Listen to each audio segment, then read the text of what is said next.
Baik adik-adik, kita lanjutkan sedikit ya mata kuliah pengantar kewarganegaraan pada sesi keempat dengan materi budaya birokrasi.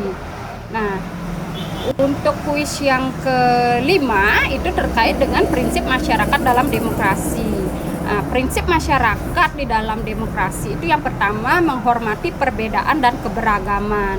Jadi toleransi dalam kehidupan beragama, politik, budaya itu dilakukan bagaimana agar demokrasi itu berjalan di tengah masyarakat. Kemudian partisipasi aktif dalam pemilu dan musyawarah. Memang diharapkan setiap warga negara selalu ikut berpartisipasi sehingga ketika ada kejanggalan atau misalnya ketidakpuasan, nah di situ masyarakat bisa menyampaikan pendapatnya. Kemudian mengutamakan kepentingan bersama.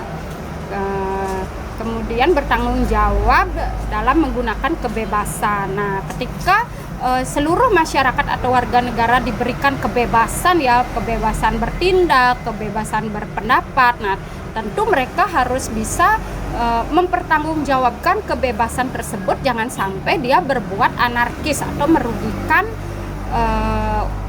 pemerintahan ya. Sama seperti kemarin ketika kejadian demo yang besar-besaran kemarin ya.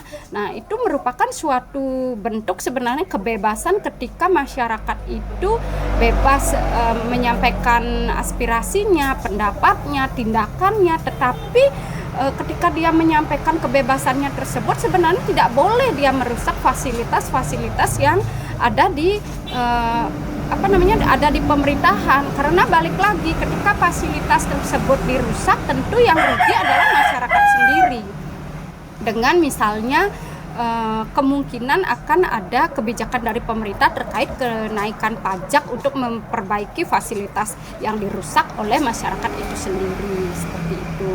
Nah, beberapa contoh dari prinsip masyarakat dalam demokrasi yaitu dengan membuka atau membuat forum kerukunan umat beragama, yaitu menjaga harmoni di setiap daerah. Dengan adanya forum kerukunan umat beragama, nah di situ akan ada toleransi yang lebih besar seperti itu. Sama seperti di Bali mungkin ya, beberapa teman-teman bisa lihat ya ketika kita ada upacara, nah teman-teman beragama Muslim mungkin menghormatinya dengan misalnya tidak berjualan di area tempat upacara misalnya, seperti itu.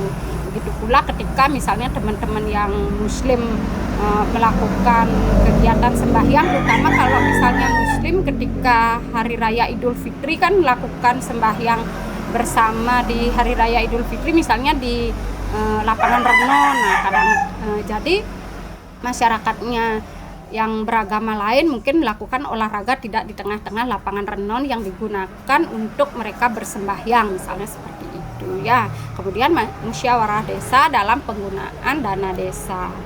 Nah, ini merupakan prinsip masyarakat itu dalam demokrasi juga. Jadi ketika dilakukan musyawarah desa itu sudah pasti melibatkan masyarakatnya, apalagi terkait dengan penggunaan desa. Nah, studi kasusnya yaitu polarisasi politik dalam pemilu 2019 yang menimbulkan konflik di media sosial bahkan dunia nyata. Nah, bagaimana seharusnya masyarakat bersikap ya agar tidak pecah belah dalam demokrasi. Memang pada pada pemilu 2019 itu karena media sudah mulai rame ya, masyarakat itu sudah bisa membuat pemberitaan secara pribadi misalnya terkait dengan kegiatan salah satu paslon atau tokoh, kemudian tokoh yang lain mungkin mengharapkan partisipannya juga melakukan hal tersebut, sehingga panaslah dia tidak hanya di dunia nyata ya, tetapi di sosial media itu juga panas. Nah, bagaimana seharusnya masyarakat kita bersikap agar tidak terpecah belah dalam demokrasi. Nah, silakan berikan juga komentar adik-adik pada kolom komentar ya. Terima kasih.